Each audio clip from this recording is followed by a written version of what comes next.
Yeah, I think I got a pretty good point of view that a lot of people don't think about. Bing, bing, bing, bing, bing, bing, bing. That's what you expect when you get neon tetras in your aquarium. You expect pops of color just bouncing around all over the place, moving in a school, all nice and pretty and peace and love and happiness and harmony. But if you don't take into consideration their behavior and their living conditions, that ain't what you're gonna get. Why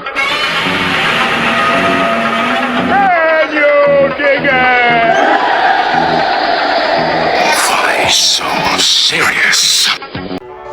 What people expect when they buy the neon tetra is they expect little itty bitty little grains of colorful rice traveling in a school to and fro, back and forth in a little huddle, like a little ball, like you know, like on the National Geographics where the fish are all swimming together, choom choom choom choom choom, left, right, up, down, like in a group. It's called a school.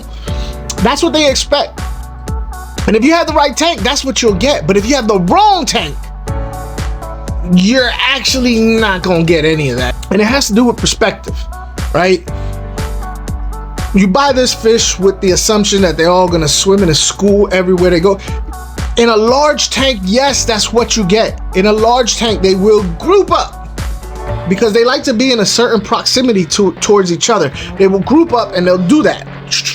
So if you have like, you know, like a 29 or anything bigger than a 29, a 55, whatever, that's what you're gonna get. You get yourself a group of them. A lot of people like to say 6 and above, which is, yeah, you want to get as many as you can to get the result that you want. But, you know, going to the pet store and buying 6 of them could be kind of costly, so a lot of people get a few and they don't get what they want. If you want that look, you have to get a buttload of them. You need to get like 20 of them jokers. Then you're gonna get what you want. You're gonna want to get them in a big tank so they have actual room to do that schooling thing. But when you get them and you put them in a nano tank, this is the problem. This is what happens. They don't do any of that.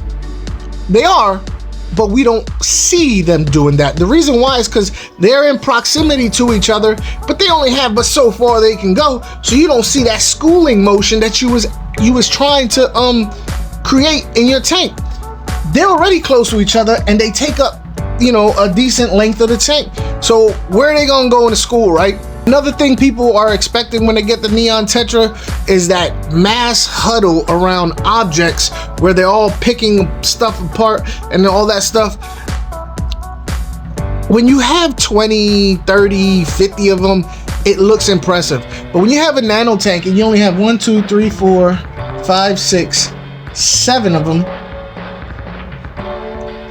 they could be doing it, but it don't look all that impressive. So for people to get a neon tetra and put them in a neon tank expecting a certain result, unfortunately, the reality is that it's not gonna happen. The neon tetras, honestly, these guys just kind of stay in a small huddle together right here. When they want to forage for food, you know, even if they split out 3 inches apart, which isn't far for a schooling fish, they kind of take up the whole tank.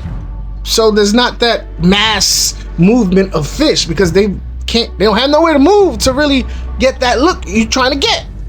If you want a variety of nano fish, go ahead, sprinkle a couple in there with some other itty bitty little fish. But most people, when you get to a certain point in your fish keeping hobby, you got a plan for your aquarium, and these don't really fit my plan. So I'm kind of stuck with them. I made the mistake of not thinking about their behavior and their living requirements and how I could get that behavior to manifest in that living requirement. Because the tank is so small, they're not really doing that mass migration type movement that I was wanting, that people want. They're about as boring to me as pea puffers in a small tank. In a bigger tank, they would be doing the stuff that I expected them to do, but in a small tank, they're just there. Ain't no big secret that I'm a cichlid guy, so getting into these fish is new to me. So I'm doing a whole lot of cool observations that I didn't get to do early on in my fish keeping career, life, whatever. If you want to see some other fish I have going on in these aquariums, I'm gonna put a link to the other videos I did or playlist. And if you enjoyed this content, please subscribe, hit the like button, comment, let me know what you think about the neon tetra.